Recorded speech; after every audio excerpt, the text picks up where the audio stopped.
can make it, and you're mine, baby. You can make it.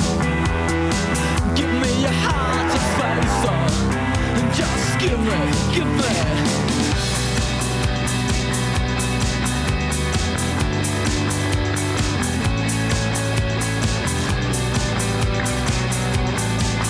Just try to fight.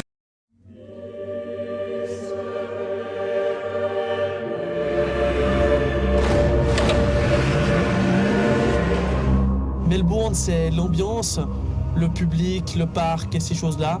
La beauté du circuit entre les arbres, on se ressent vraiment dans un parc. Et aussi un petit peu de jet lag. 5,3 km, 58 tours, 308 km au total. 6 lignes droites rapides, 2 virages lents, 3 possibilités de dépassement, vitesse maximale de 300 km/h. Nous sommes aujourd'hui à Melbourne dans le Red Bull F1 Simulator pour un tour de circuit embarqué. Premier virage ici à Melbourne, très important, il conditionne toute la ligne droite qui suit. Les vibreurs sont relativement difficiles à prendre, très élevés ici, donc il faut être très attentif à pas faire d'erreur quand on prend les vibreurs.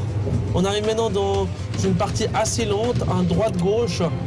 Le gauche est très important car il conditionne un virage rapide ici en 5e vitesse quasiment à fond.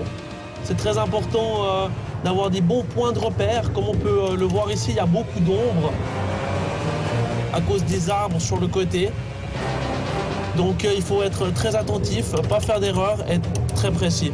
Car la voiture saute de partout. Donc pas trop de risques dans ce virage-là avant de repartir pour une longue ligne droite et la partie rapide du circuit. On arrive maintenant dans un gauche-droite à plus de 200 km/h. C'est les virages les plus rapides sur ce circuit de Melbourne. C'est une partie vraiment que j'aime beaucoup.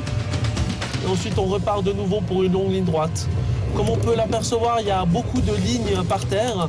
Donc comme je l'ai dit auparavant, les points de freinage sont très importants. Maintenant, la dernière partie du circuit est relativement lente. On arrive dans un petit gauche où là, le plus important, c'est de rester sur l'intérieur. Il y a toujours plus d'adhérence avant d'arriver dans le dernier virage qui nous donne sur l'arrivée de ce circuit ici à Melbourne.